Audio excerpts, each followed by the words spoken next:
결혼 35년 차, 처음으로 남편에게 말했어요. 당신을 사랑한 적이 없어요. 그 순간 35년이 무너지는 소리가 들렸어요. 하지만 그게 제 인생에서 가장 자유로운 순간이었습니다. 사연 시작 전 구독과 좋아요 꾹 눌러주시면 오늘 하루 기적 같은 일들이 펼쳐질 거예요. 제 이름은 박은주예요. 55살. 서울 강서구 작은 아파트에서 남편과 단둘이 살고 있어요. 딸은 5년 전에 캐나다로 이민 갔거든요. 그날 아침도 똑같았어요.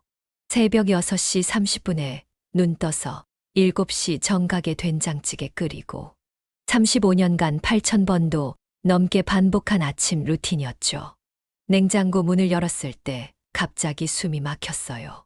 똑같은 반찬들, 똑같은 재료들. 나 언제까지 이렇게 살아야 하지? 가슴이 답답해서 견딜 수가 없었어요. 손끝이 차가워지고 심장이 불규칙하게 뛰었어요. 마치 제 몸이 거부 반응을 일으키는 것 같았거든요. 된장찌개를 끓이면서도 계속 그 생각이 맴돌았어요. 내가 뭘 위해 사는 거지? 내 인생에서 내가 주인공인 적이 단 한 번이라도 있었나? 국물을 저으면서 눈물이 뚝뚝 떨어졌어요. 가끔 이런 순간들이 있었어요. 갑자기 모든 게 무의미하게 느껴지는. 하지만 이번엔 달랐어요. 더 절절했거든요. 여보, 밥 됐어요. 목소리가 떨렸어요. 제 목소리가 아닌 것 같았거든요. 35년 동안 매일 똑같이 했던 말인데 오늘은 왜 이렇게 어색할까요? 남편 김재현 씨가 한숨을 푹 쉬며 거실에서 일어났어요. 슬리퍼를 질질 끌면서 식탁으로 왔어요.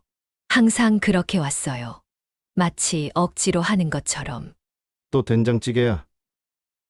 김치찌개 해달라고 몇 번 말했는데도 안 듣나? 그 순간 머리가 하얘졌어요. 어제 분명히 김치찌개였는데 이 사람이 지금 뭐라고 하는 거죠? 기억을 되짚어 봤어요. 분명히 어제 김치찌개였어요. 남편이 오늘은 김치찌개가 땡긴다. 그래서 특별히 해줬거든요. 어제 김치찌개 드셨는데요. 기억 안 나세요? 떨리는 목소리로 조심스럽게 말했어요. 남편이 젓가락을 탁 내려놨어요. 그 소리가 집안에 울려 퍼졌어요. 그래서 매일 김치찌개만 먹으라는 거야? 당신 정말 답답해. 융통성이라는 게 없어. 그때 깨달았어요. 아, 이 사람은 저를 사람으로 안 보는구나. 그냥 밥 해주는 기계로 보는구나. 제가 기억하고 신경 쓴 것들은 전혀 중요하지 않구나. 손끝이 차가워졌어요. 온몸에 소름이 돋았어요. 35년. 이런 식으로 35년을 살아왔구나. 아침 식사는 조용했어요. 남편은 휴대폰만 보고 있었고, 저는 그냥 밥알만 세고 있었어요. 하나, 둘, 셋. 한 숟가락 먹을 때마다 목구멍이 막히는 것 같았어요. 이렇게 조용한 식사가 몇 번째인지 모르겠어요. 언제부터 우리는 대화를 안 하게 됐을까요? 언제부터 저는 투명 인간이 됐을까요? 남편이 밥을 다 먹고 일어서면서 말했어요. 설거지 좀 빨리 해. 싱크대가 더러워 보여. 그리고는 바로 거실로 가서 TV를 켰어요. 저는 혼자 남아서 설거지를 했어요. 찬물에 손을 담그니까 정신이 좀 들었어요. 거울에 비친 제 모습을 봤어요. 55살. 이제 더 이상 젊지 않아요. 주름이 늘었고 머리카락도 희끗희끗해졌어요. 그런데 언제부터 제가 이렇게 지쳐 보이게 됐을까요?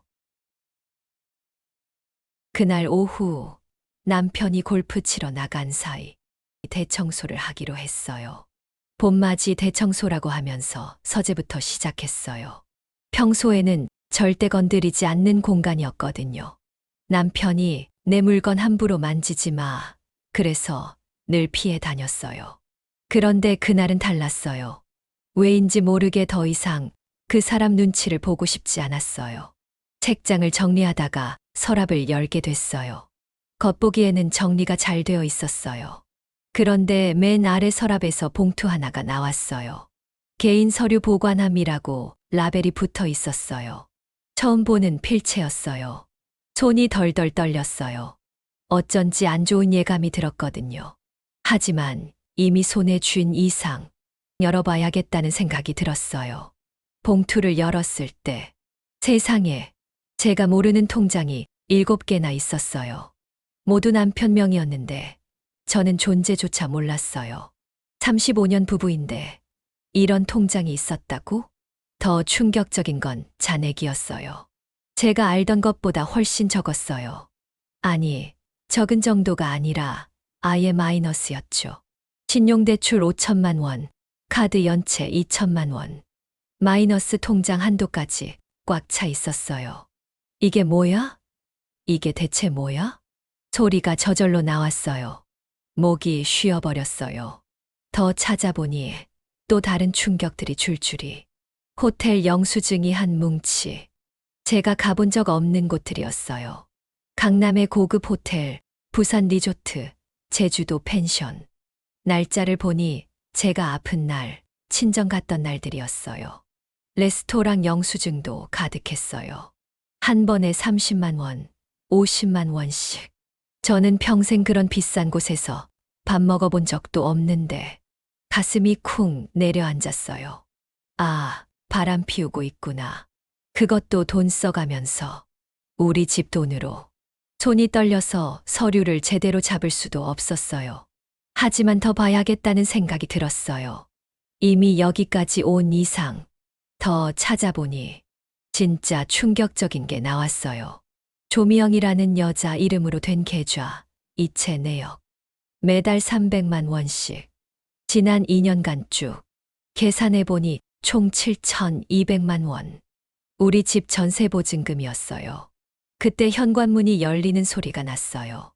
남편이 돌아온 거예요. 평소보다 일찍 왔나 봐요. 심장이 터질 것 같이 뛰었어요. 어떻게 해야 하지? 그냥 모른 척 해야 하나? 아니면 지금 당장 따져 물어야 하나? 손에 든 서류들이 후들후들 떨렸어요. 은주야, 뭐해? 남편이 서재 쪽으로 오고 있었어요. 발걸음 소리가 점점 가까워졌어요. 재현 씨, 이게 뭐예요? 결국 참을 수 없어서 서류를 들고 나갔어요. 남편이 제 얼굴을 보더니 순간 굳어졌어요. 그리고 제 손에 든 서류를 보자 얼굴이 새파래졌어요. 그거 왜 봤어? 왜 봤냐고요? 35년 부부인데 이런 걸 숨겨야 해요? 목소리가 떨렸어요. 울음이 터질 것 같았어요. 당신이 알 필요 없어. 내가 알아서 할 테니까 걱정하지 마. 그 말을 듣는 순간 정말 미칠 것 같았어요. 알 필요 없다고. 우리 집 돈인데. 7천만 원이 어디로 간 건지 알 필요 없다고요? 그건 사업 때문에. 사업 때문에 조미영이라는 여자한테 매달 300만 원씩 보낸 거예요. 남편이 할 말을 잃었어요. 입을 벌렸다 닫았다 하면서 아무 말도 못했어요. 재현 씨, 정직하게 말해요. 바람 피우는 거죠. 그날 밤부터 남편은 저와 말을 하지 않았어요. 아예 눈도 마주치지 않았어요. 며칠이 지나도 마찬가지였죠. 집 안의 공기가 얼어붙은 것 같았어요. 숨 쉬는 것도 힘들 정도로. 그런데 이상한 건 그 침묵이 그렇게 불편하지 않았다는 거예요. 오히려 평온했어요. 남편의 잔소리도 무시하는 눈빛도 없으니까 마음이 편했거든요. 35년 동안 이런 평온함을 느껴본 적이 없었어요. 혼자 밥을 먹고 혼자 TV를 보고 혼자 잠들었어요. 외롭다고 생각할 수도 있었는데 전혀 그렇지 않았어요. 오히려 자유로웠어요. 눈치 볼 필요도 없고 기분 맞춰줄 필요도 없고 그냥 제가 하고 싶은 대로 할 수 있었어요. 며칠째 이런 생활이 계속되면서 깨달았어요. 아, 나는 이미 오래전부터 혼자 살고 있었구나. 남편이 있어도 없어도 별 차이가 없었거든요. 오히려 없을 때가 더 편했어요. 그런 자각이 무서우면서도 시원했어요. 적어도 이제는 진실을 마주하고 있으니까. 일주일째 이런 분위기가 계속되니까 집에 있기가 답답했어요. 남편은 여전히 말을 안 했고 저도 먼저 말 걸고 싶지 않았어요. 그래서 처음으로 집을 나서기로 했어요. 갈 곳이 마땅치 않아서 동네 도서관에 갔어요. 결혼 후 처음으로 혼자만의 시간을 갖는 거였어요. 도서관은 조용했어요. 오후 2시쯤이라 사람도 별로 없었고요. 독서실에 들어가서 아무 자리나 앉았어요. 책을 읽으려고 했는데 글자가 눈에 들어오지 않았어요. 머릿속이 너무 복잡했거든요. 35년이 다 거짓말이었구나. 나는 그동안 뭘 하고 산 거지? 앞으로 어떻게 살아야 하지? 온갖 생각들이 머릿속을 맴돌았어요. 그러다 보니 눈물이 나기 시작했어요. 조용히 흘러내리는 눈물을 닦으려고 했는데 옆자리에 앉은 분이 조용히 말을 걸었어요. 많이 힘들어 보이시네요. 고개를 들어보니 50대 후반쯤 되어 보이는 남자분이었어요. 온화한 인상에 따뜻한 미소를 지으고 계셨어요. 아, 죄송해요. 제가 소리내서 울었나요? 아니에요. 그냥 표정이 뭔가 많이 아픈 것 같아서요. 그 말에 또 눈물이 났어요. 누군가 제 마음을 알아봐 준다는 게 이렇게 고마울 줄 몰랐어요. 저도 그런 날들이 있어서요. 혼자만 감당하기엔 너무 버거운 날들. 그런 날들이요? 네. 인생이 전부 헛것 같고 지금까지 뭘 하고 산 건지 모르겠고 정확히 제 마음을 표현해 주는 말이었어요. 저는 이동민이라고 해요. 여기 자주 오세요? 박은주예요. 오늘 처음 왔어요. 동민 씨는 이 도서관에서 독서 모임을 운영한다고 했어요. 매주 화요일마다 모여서 책 읽고 이야기 나누는 모임이에요. 혹시 관심 있으시면 참여해 보세요. 처음엔 망설였어요. 남편이 뭐라고 할지 뻔했거든요. 책이나 읽을 시간에 집안일이나 해라. 그럴 게 뻔했어요. 하지만 그 순간 깨달았어요. 더 이상 그 사람 눈치 볼 이유가 없구나. 네, 참여하고 싶어요. 언제 시작해요? 다음 주 화요일 오후 2시예요. 여기 세미나실에서 해요. 어떤 책을 읽어야 하나요? 이번 주는 82년생 김지영이에요. 읽어보셨어요? 고개를 저었어요.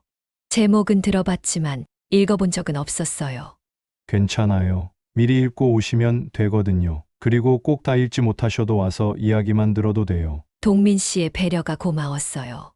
오랜만에 누군가 저를 있는 그대로 받아들여 주는 느낌이었어요. 일주일 동안 82년생 김지영을 읽었어요. 읽으면서 울컥한 부분이 너무 많았어요. 마치 제 이야기를 읽는 것 같았거든요. 결혼 후 자신의 이름을 잃어버린 여자.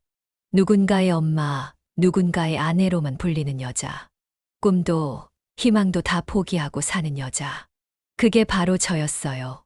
첫 독서 모임 날 가슴이 쿵쾅거렸어요. 새로운 사람들을 만난다는 게 이렇게 떨리는 일인지 몰랐어요. 세미나실에 들어가니 7, 8명 정도가 둘러앉아 있었어요. 대부분 제 또래 여성분들이었는데 다들 편안한 분위기였어요. 새로 오신 박은주님이에요. 동민 씨가 저를 소개해 주니까 다들 따뜻하게 웃으며 박수를 쳐줬어요. 언제 마지막으로 누군가에게 박수를 받았나 생각해 보니 기억이 안 났어요. 결혼식 때 이후로는 아마 처음인 것 같았어요. 은주님, 처음이시니까 부담 갖지 마시고 편하게 들어보세요. 한 분이 친근하게 말해주셨어요. 모임이 시작되고 한 분씩 감상을 나누기 시작했어요. 저도 결혼하고 나서는 제 이름으로 불린 적이 거의 없어요. 항상 누구 엄마, 누구 아내로만. 가슴이 뜨끔했어요. 저는 꿈이 뭐였는지도 잊어버렸어요. 애들 키우고 남편 뒷바라지 하느라. 맞아요. 내가 뭘 좋아했는지, 뭘 하고 싶었는지 기억도 안 나요. 모두가 고개를 끄덕였어요. 저만 이런 게 아니었구나. 다른 사람들도 비슷한 아픔을 안고 살아가고 있구나. 제 차례가 됐을 때 목이 막혔어요. 35년간 혼자 삼켰던 이야기를 처음으로 꺼내야 하는 순간이었어요. 저는 지금 제가 누구인지 모르겠어요. 그 한마디에서 시작해서 모든 게 쏟아져 나왔어요. 남편의 무관심, 바람 피우는 것 같은 정황들, 35년간 혼자 삼켰던 외로움까지. 처음엔 조심스럽게 말했는데 점점 목소리가 커졌어요. 다들 조용히 들어줬어요. 누구도 제 이야기를 끊거나 판단하지 않았어요. 제가 너무 평범한 이야기만 했나요? 모든 이야기를 다 한 후에 걱정이 됐어요. 그런데 한 분이 말했어요. 평범한 이야기라니요? 그게 바로 우리의 이야기예요. 맞아요. 은주님 이야기 들으면서 제 모습을 본 것 같았어요. 저도요. 그동안 혼자만 이런 줄 알았는데 그 순간 정말 눈물이 났어요. 내가 이상한 게 아니었구나. 나만 힘든 게 아니었구나. 모임이 끝난 후 동민 씨가 말했어요. 은주 씨, 정말 용감하세요. 처음 오셔서 그렇게 진솔하게 이야기하기가 쉽지 않은데 용감하다니요. 저는 그냥 참다 터진 것 같아요. 그게 바로 용기예요. 자신의 진실을 마주하는 게 가장 어려운 일이거든요. 집으로 돌아가는 길, 오랜만에 마음이 가벼웠어요. 35년 만에 처음으로 제가 제 자신인 것 같았거든요. 독서 모임에 다니기 시작한 지 한 달이 지났어요. 매주 화요일이 기다려졌어요. 그곳에서만큼은 제가 박은주였거든요. 누구의 아내도 누구의 며느리도 아닌 그냥 박은주. 남편은 여전히 저에게 무관심했어요. 제가 어디 다녀오는지도 묻지 않았어요. 어떻게 보면 서로 남남처럼 사는 거였죠. 그런데 한 달 정도 지나니까 남편이 슬슬 불만을 표하기 시작했어요. 당신 요즘 이상해. 어디서 무슨 바람 든 거야? 바람이요. 그냥 도서관에서 책 읽고 이야기 나누는 거예요. 책. 당신이 무슨 책을 읽어? 그럴 시간에 집안일이나 제대로 해. 집안일 안 하는 게 있나요? 반찬 가짓수도 줄었고 청소도 대충 하고. 사실 맞는 말이었어요. 예전처럼 완벽하게 하지 않았거든요. 하지만 그게 뭐 어때서요? 35년간 완벽하게 했는데 조금 덜해도 되지 않나요? 그 정도로도 충분하다고 생각해요. 충분하다고? 당신이 판단할 일이야? 그 말을 듣는 순간 확신했어요. 이 사람과는 더 이상 대화가 안 되겠구나. 가치관 자체가 다르구나. 그날 밤 남편이 샤워하는 동안 휴대폰을 봤어요. 물론 잘못된 행동이라는 건 알아요. 하지만 그동안의 정황상 확인하지 않을 수 없었어요. 메시지함을 열어보니 자기야, 오늘 못 만나나? 보고 싶어. 언제 이혼 절차 바를 거야? 나 기다리는 것도 한계야. 은주 그 여자 눈치 안 봐도 되는 날이 언제 올까? 심장이 쿵 내려앉았어요. 손이 덜덜 떨려서 폰을 제대로 잡을 수도 없었어요. 더 올라가서 확인해 봤어요. 몇 달 전부터 주고받은 메시지들이 가득했어요. 우리 집 정리되면 바로 결혼하자. 아내 눈치 보느라 죽겠어. 빨리 이혼하고 싶어. 조금만 더 기다려줘. 재산 정리하고 있어. 한 장, 또 한 장 넘길 때마다 가슴에 칼이 꽂히는 것 같았어요. 더 충격적인 건 그 여자가 회사 후배 조미영 씨라는 거였어요. 제가 회식 때 두세 번 만나본 적이 있는 사람이었거든요. 20살은 어려 보이는 예쁘장한 여자였어요. 그때 저한테 사모님 정말 부러워요. 이런 좋은 남편분을 만나시고 이런 말 했던 사람이었어요. 뭐가 부럽다고 그랬던 걸까요? 제 남편을, 제 자리를? 아, 그때부터 이미 눈독 들이고 있었구나. 하하하. 웃음이 나왔어요. 미친 사람처럼. 35년. 제가 35년간 뭘 한 거죠. 바보처럼 속고 살았구나. 그런데 여기서 진짜 충격적인 일이. 휴대폰을 더 뒤지다가 발견한 게 있어요. 사진첩이었어요. 그 안에는 남편과 조미영 씨가 함께 찍은 사진들이 가득했어요. 여행 사진, 데이트 사진, 심지어 침대에서 찍은 사진까지. 하지만 정말 충격적인 건 사진 속 날짜들이었어요. 제 생일날, 제 어머니 제사날, 제가 수술 받던 날. 그 모든 날들에 이 사람들은 함께 있었어요. 가슴이 찢어질 것 같았어요.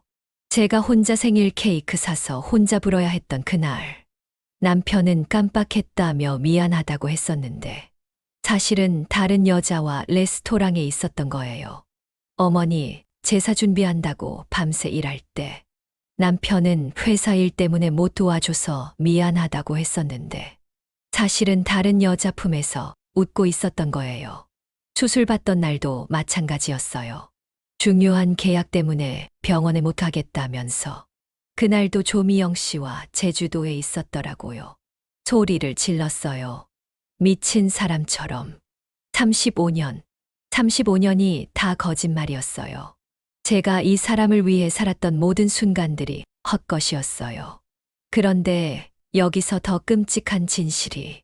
화가 나서 남편 서재를 다시 뒤졌어요. 이번엔 더 꼼꼼히, 더 자세히. 그리고 발견했어요. 조미영 씨 명의 통장 사본. 남편이 매달 300만 원씩 보내고 있었던 거예요. 2년간 쭉. 총 7,200만 원. 우리 집 전세 보증금이었어요. 그것도 모자라서 부동산 계약서까지 있었어요. 조미영 씨 명의로 된 오피스텔. 강남의 신축 오피스텔이었어요. 계약금 5천만 원. 제가 친정어머니 유산으로 받은 돈이었어요. 어머니가 돌아가시면서 은주야, 이 돈은 너만을 위해 써라고 하셨던 그 돈. 그 돈으로 다른 여자 집을 사줬던 거예요. 이게 뭐야? 이게 대체 뭐야? 온몸이 떨렸어요. 분노로 미칠 것 같았어요. 더 찾아보니 신용카드 내역서도 있었어요. 명품 가방, 보석, 고급 레스토랑. 한 달에 수백만 원씩 쓰고 있었어요. 그래서 우리 가게가 빚더미에 앉은 거였구나. 제가 마트 할인 상품만 사고 옷도 몇 년째 같은 걸 입고 있을 때 이 사람은 다른 여자한테 명품을 사주고 있었던 거예요. 그날 밤 잠을 못 잤어요. 온갖 생각이 머릿속을 맴돌았어요. 언제부터였을까? 언제부터 이 사람에게 저는 없는 존재가 됐을까? 아니, 애초에 저를 사랑한 적이 있긴 했을까? 35년이라는 시간이 허무하게 느껴졌어요. 그 다음 날 밤, 남편이 들어왔을 때 모든 증거를 식탁에 펼쳐놨어요.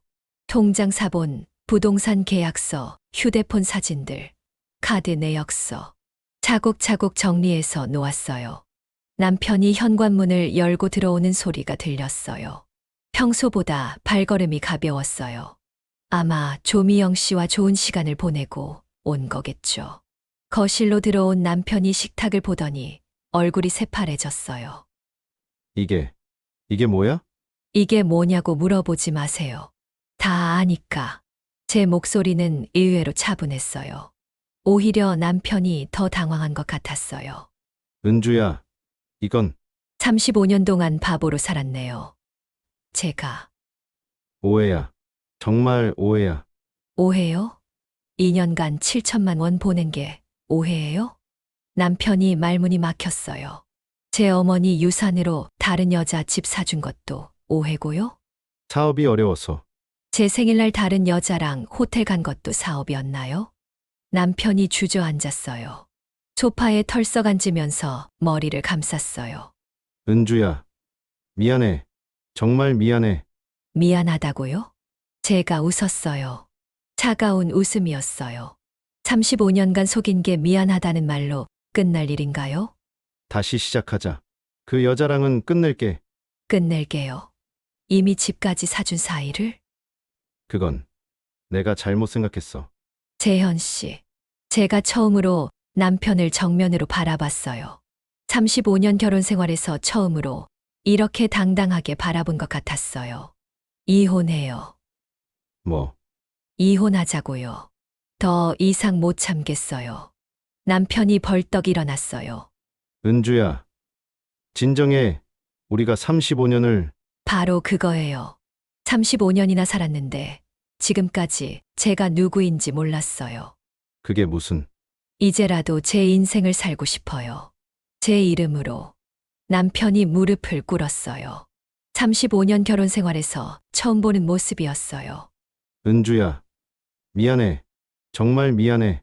다시 시작하자. 하지만 제 마음은 이미 굳어 있었어요. 35년 늦었어요. 그럼 재산은 어떻게 할 거야?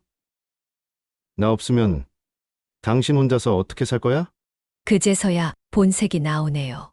사과가 아니라 협박이었어요. 걱정하지 마세요. 제가 알아서 살겠어요. 당신이 뭘 할 줄 알아서? 모르면 배우면 되죠. 55살이 늦은 나이는 아니잖아요. 이혼을 결심한 후 독서 모임에서 털어놨어요. 정말 힘든 결정이었을 텐데 잘하셨어요. 은주님, 정말 용감하세요. 모두가 제 편이 되어줬어요. 동민 씨가 특히 많이 걱정해 주셨어요. 혼자 사시는 게 두렵지 않으세요? 두려워요. 하지만 더 두려운 건 지금처럼 가짜로 사는 거예요. 은주 씨는 정말 강한 분이에요. 이런 상황에서도 이렇게 침착할 수 있다니. 동민 씨가 제 손을 살짝 잡아줬어요. 그 따뜻한 손길에 눈물이 났어요. 언제 마지막으로 누군가 제 손을 잡아줬나. 남편은 35년간 한 번도 제 손을 잡아준 적이 없었어요. 동민 씨, 저 혼자서도 잘 살 수 있을까요? 당연하죠. 은주 씨라면 충분히 가능해요. 그 말이 정말 큰 힘이 됐어요. 그리고 혼자가 아니에요. 저희가 있잖아요. 독서 모임 사람들도 모두 고개를 끄덕였어요. 은주님, 힘들 때마다 여기 오세요. 우리가 가족이에요. 진짜 가족. 처음으로 느꼈어요.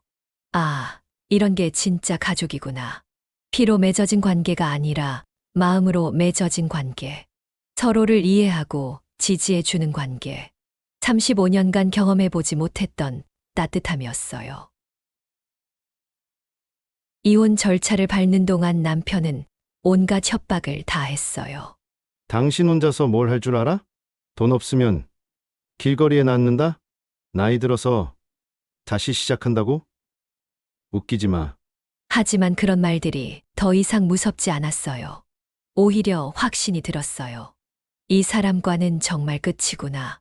이혼이 확정된 후 작은 원룸으로 이사했어요. 35년간 살던 집을 떠나니 처음엔 무서웠어요. 짐도 많지 않았어요. 결혼하면서 가져간 게 별로 없었고 35년 동안 모은 것도 별로 없었어요. 남편 명의로 된 것들이 대부분이었거든요. 하지만 며칠 지나니 자유로웠어요. 눈치 볼 사람도 없고 밥 시간 맞출 필요도 없고 무엇보다 제가 하고 싶은 걸 할 수 있었어요.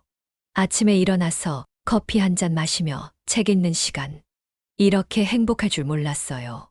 35년간 남편 눈치 보느라 제대로 책 한 권 읽어본 적이 없었거든요. 저녁에 혼자 와인 한 잔 마시며 일기 쓰는 시간도 좋았어요. 35년간 묻어뒀던 감정들을 하나씩 꺼내서 정리하는 시간. 외롭다고 생각할 수도 있었는데 전혀 그렇지 않았어요. 오히려 혼자 있는 시간이 소중했어요. 진짜 제 자신과 만나는 시간이었거든요. 독서 모임에 계속 나가면서 동민 씨가 제안했어요. 은주 씨, 글을 써보는 게 어때요? 글이요. 저는 글 쓸 줄 모르는데요. 은주 씨가 독서 모임에서 하시는 이야기들을 들어보면 정말 많은 사람이 공감할 것 같아요. 제 이야기가 그럴까요? 당연하죠. 은주 씨 같은 상황에 있는 여성들이 정말 많거든요. 처음에는 자신이 없었어요. 글 쓴다는 게 그렇게 쉬운 일은 아니잖아요. 하지만 용기를 내서 시작해봤어요. 일기부터 시작했어요. 하루하루 있었던 일들, 느낀 감정들을 써내려갔어요. 처음엔 서툴렀지만 점점 재미있어졌어요. 35년간 마음속에 묻어뒀던 이야기들이 쏟아져 나왔어요. 신혼 때의 설렘도, 첫 아이를 낳았을 때의 기쁨도, 점점 식어가는 사랑에 대한 안타까움도, 모든 걸 글로 풀어냈어요. 한 달 정도 일기를 쓰고 나니 동민 씨가 말했어요. 이제 블로그를 시작해보는 게 어때요? 블로그요. 저는 컴퓨터도 잘 못하는데 제가 도와드릴게요. 시작하는 것부터 글 올리는 것까지 동민 씨의 도움으로 블로그를 시작했어요. 55세, 나를 찾아가는 여행. 블로그 제목을 이렇게 정했어요. 첫 글을 올렸을 때 정말 떨렸어요. 제 이야기를 모르는 사람들이 있는다니. 창피하지 않을까, 비웃지 않을까. 온갖 걱정이 들었어요. 하지만 며칠 뒤 댓글이 달렸어요. 저도 비슷한 상황이에요. 용기 주셔서 감사해요. 55세에 새 출발한다는 게 두려웠는데 희망이 생겼어요. 은주님 글 읽고 많이 울었어요. 저만 이런 게 아니었네요. 그런 댓글들을 보면서 정말 보람을 느꼈어요. 제 이야기가 누군가에게 도움이 된다니. 혼자가 아니라는 걸 깨달으니 더욱 용기가 났어요. 블로그를 시작한 지 6개월 정도 지났을 때였어요. 방문자 수가 하루에 수천 명씩 될 정도로 많아졌어요. 그러던 어느 날 특별한 댓글이 달렸어요. 은주님, 혹시 출판에 관심 있으세요? 저는 작은 출판사를 운영하고 있는데 은주님의 이야기를 책으로 내보면 어떨까 싶어서요. 처음엔 장난인 줄 알았어요. 스팸이나 사기일 수도 있다고 생각했고요. 하지만 정말 출판사 대표였어요. 메일로 연락이 왔고 실제로 만나서 이야기해보자고 하더라고요. 카페에서 만난 편집장님은 정말 진지하게 제안하셨어요. 요즘 은주님 같은 이야기가 정말 필요해요. 많은 중년 여성들이 공감할 거예요. 제 글이 책이 될 만큼 좋은가요? 물론이죠. 진솔하고 솔직한 이야기거든요. 꾸며내지 않은 진짜 이야기. 꿈만 같았어요. 55살에 작가가 될 줄이야. 동민 씨에게 이 소식을 전했더니 정말 기뻐하셨어요. 축하해요, 은주 씨. 정말 대단해요. 믿어지지 않아요. 제가 책을 낸다니. 당연한 결과예요. 은주 씨는 원래 이런 능력이 있었던 거예요. 그 말을 들으면서 생각했어요. 정말 그런 것 같아요. 35년간 묻혀있던 제 재능이 이제야 빛을 보는 것 같았거든요. 책을 쓰는 과정은 생각보다 힘들었어요. 블로그 글을 책으로 만들려면 더 체계적으로 정리해야 했거든요. 편집자분과 함께 구성도 다시 짜고 내용도 보완했어요. 6개월 정도 걸렸어요. 그동안 수없이 고치고 다시 쓰고를 반복했어요. 때로는 포기하고 싶을 때도 있었어요. 내가 뭘 잘한다고 책을 써. 하지만 동민 씨와 독서 모임 사람들이 계속 응원해 줬어요.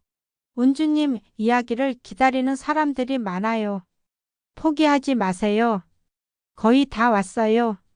드디어 책이 나왔어요. 55세, 나를 찾아가는 여행 35년 결혼을 끝내고 찾은 진짜 나. 제 이름이 표지에 박힌 걸 보니 눈물이 났어요.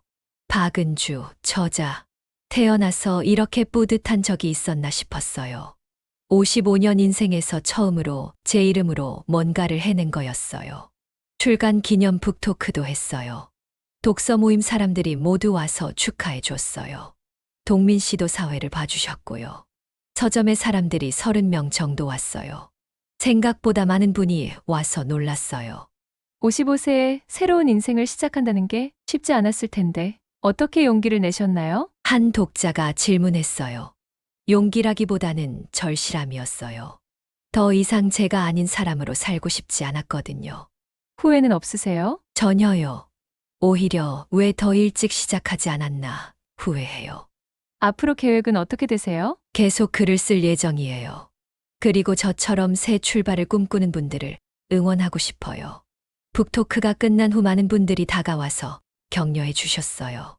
저도 용기 내서 제 인생을 바꿔보고 싶어요. 은주 작가님 덕분에 희망이 생겼어요. 제 엄마에게도 이 책을 선물하고 싶어요. 그런 말들을 들으면서 정말 뿌듯했어요.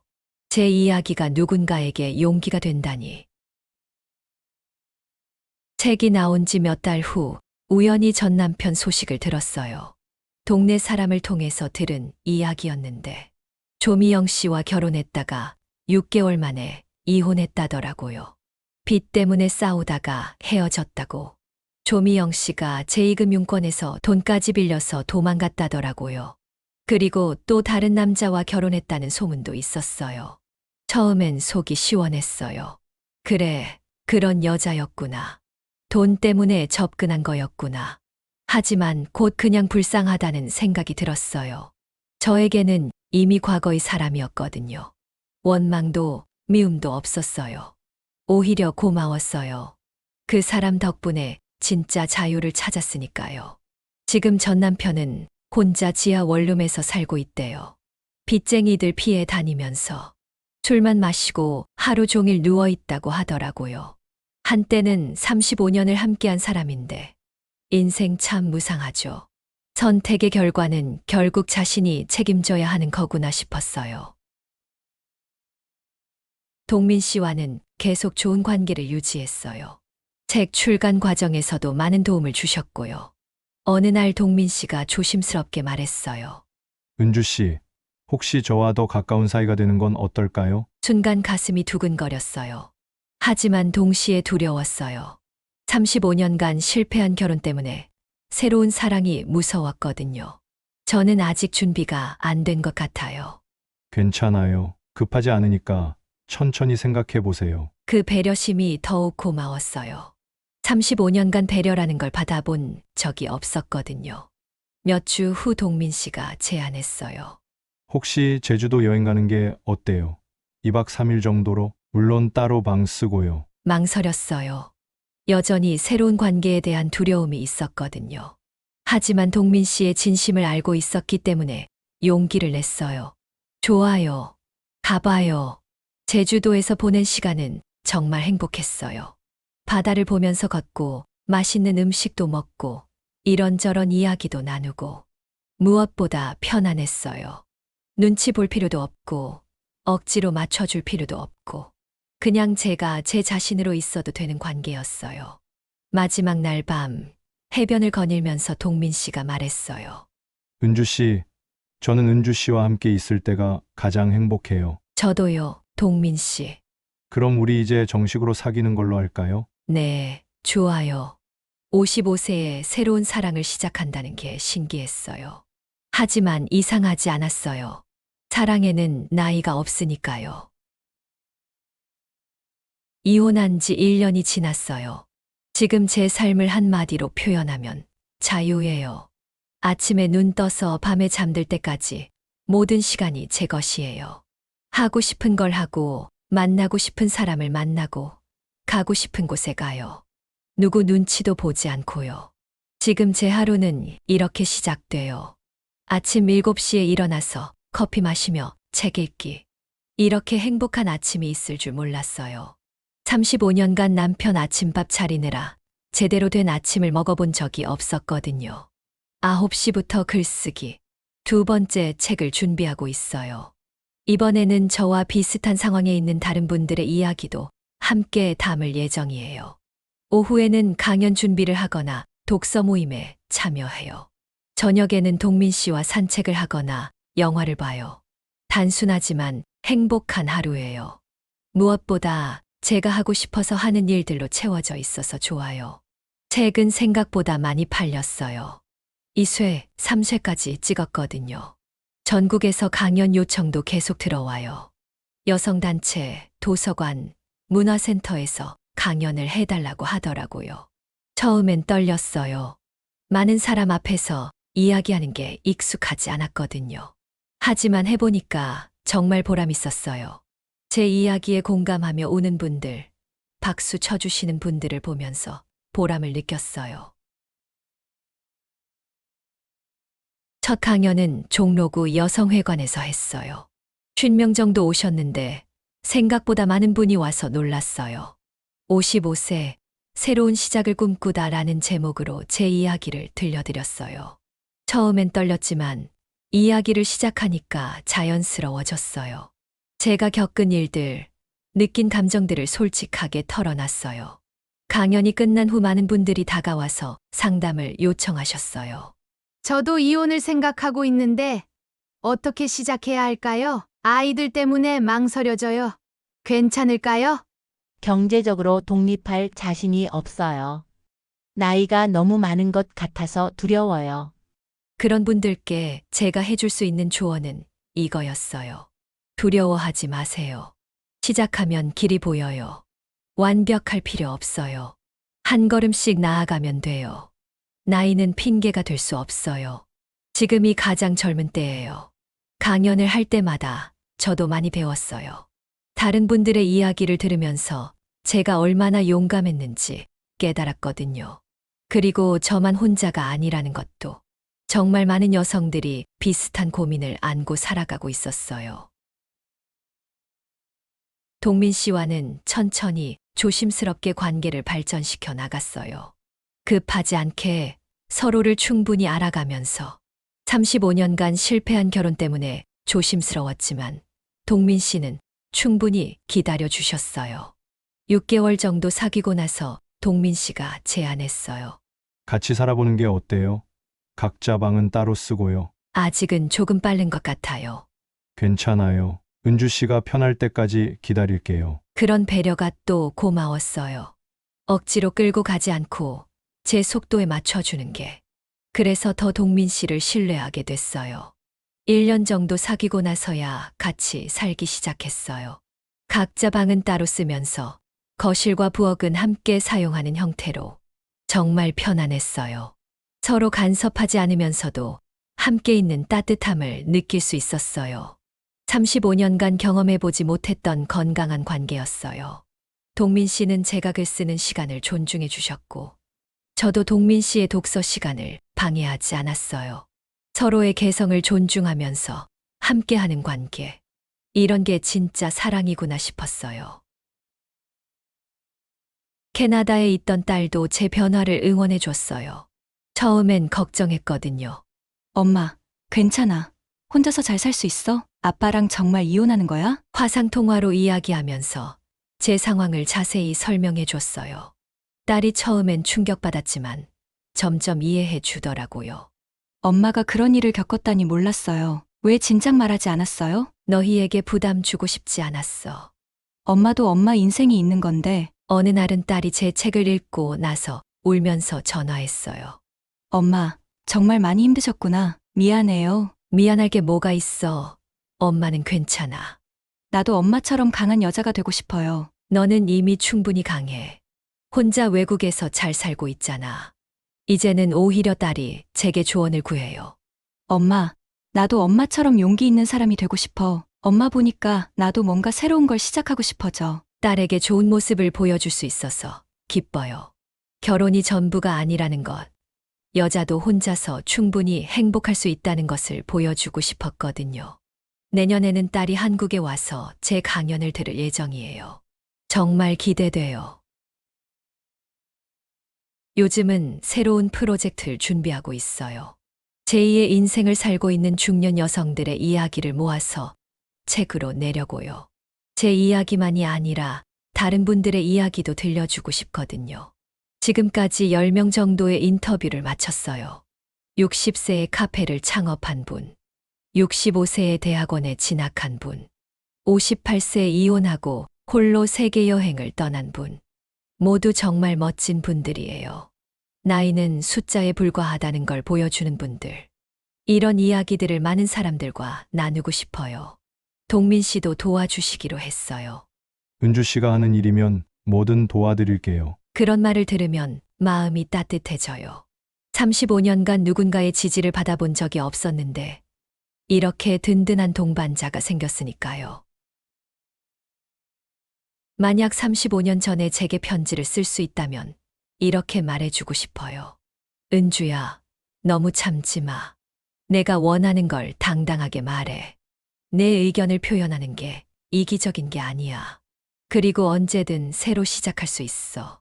나이는 핑계가 될 수 없어. 남편이 전부가 아니야. 너에게는 더 큰 가능성이 있어. 혼자여도 괜찮아. 혼자 있는 시간이 때로는 더 소중해. 물론 그때의 저는 듣지 않았을 거예요. 용기가 없었으니까요. 하지만 지금의 저는 자신 있게 말할 수 있어요. 언제든 늦지 않다고요. 앞으로 하고 싶은 일들이 정말 많아요. 책도 더 쓰고 싶고 강연도 계속하고 싶어요. 가능하다면 상담사 자격증도 따서 비슷한 상황에 있는 분들을 돕고 싶어요. 동민 씨와는 내년에 유럽 여행을 계획하고 있어요. 35년간 해외여행 한 번 못 가봤는데 이제는 가능해졌어요. 무엇보다 계속 성장하고 싶어요. 55세에 시작한 제2의 인생이지만 아직 배울 게 많거든요. 새로운 것에 도전하는 재미를 알게 됐어요. 나이 들수록 더 보수적이 될 줄 알았는데 오히려 더 모험적이 돼가고 있어요. 혹시 지금 저와 비슷한 상황에 계신 분이 있다면 이 말씀 드리고 싶어요. 두려워하지 마세요. 변화는 무서운 게 아니라 기회예요. 물론 쉽지 않아요. 경제적인 문제도 있고 주변 시선도 부담스러워요. 하지만 그런 걸 감수하고서라도 찾을 만한 가치가 있어요. 자기 자신으로 사는 삶의 가치가요. 시작하기에 늦은 나이는 없어요. 60대에 새로 시작하는 분들도 많고 70대에 꿈을 이루는 분들도 있어요. 중요한 건 나이가 아니라 의지예요. 그리고 혼자 모든 걸 해결하려고 하지 마세요. 주변의 도움을 요청하는 것도 부끄러운 일이 아니에요. 저도 동민 씨와 독서 모임 분들의 도움이 없었다면 이렇게까지 올 수 없었을 거예요. 용기 내세요. 시작하면 길이 보여요. 그리고 그 길 끝에서 진짜 자신을 만날 수 있을 거예요. 35년간 남편의 아내로만 살 때는 행복이 뭔지 몰랐어요. 그냥 불행하지 않으면 행복인 줄 알았거든요. 하지만 지금은 진짜 행복이 뭔지 알아요. 아침에 눈 떴을 때 오늘 하루가 기대되는 것. 내가 하는 일에 보람을 느끼는 것. 누군가에게 도움이 되는 사람이 되는 것. 그리고 나 자신을 사랑하는 것. 이런 게 진짜 행복이더라고요. 물론 가끔 외로울 때도 있어요. 혼자 밥 먹을 때, 혼자 TV 볼 때. 하지만 그 외로움마저도 견딜만 해요. 자유와 바꾼 외로움이니까요. 그리고 이제는 진짜 혼자가 아니에요. 동민 씨도 있고, 독서 모임 사람들도 있고, 제 글을 읽고 응원해 주시는 분들도 계시고, 진짜 가족이 생겼어요. 55세에 새로운 인생을 시작한다는 게 쉽지 않았어요. 하지만 정말 잘했다고 생각해요. 만약 그때 용기를 내지 않았다면 지금도 그 답답한 삶을 살고 있을 거예요. 죽을 때까지 제가 누구인지 모른 채로요. 지금의 저는 박은주예요. 누구의 아내도 누구의 며느리도 아닌 그냥 박은주. 55세의 작가 박은주. 자신의 이야기를 들려주는 박은주. 많은 사람들에게 용기를 주는 박은주. 동민 씨와 사랑을 나누는 박은주. 이 모든 것이 제 정체성이에요. 그리고 앞으로도 계속 새로운 모습의 박은주가 될 거예요. 나이는 숫자일 뿐이에요. 중요한 건 마음가짐이죠. 55세에 시작한 제2의 인생, 정말 만족해요. 앞으로도 계속 도전하고 성장하고 사랑하며 살아갈 거예요. 혹시 지금 망설이고 계신 분이 있다면 용기 내세요. 시작하면 길이 보여요. 그리고 그 길 끝에서 진짜 자신을 만날 수 있을 거예요. 여러분도 모두 자신만의 아름다운 제2의 인생을 시작하시길 바라요. 이 이야기가 여러분께 조금이라도 도움이 되었다면 구독과 좋아요 꼭 눌러주세요. 댓글로 여러분의 이야기도 들려주시고요. 비슷한 경험이 있으시거나 새로운 시작을 준비하고 계신 분들의 이야기가 정말 궁금해요. 우리 모두 서로 응원하며 더 나은 삶을 만들어가요. 다음에도 마음 깊이 와닿는 이야기로 찾아뵐게요. 오늘도 행복한 하루 되세요.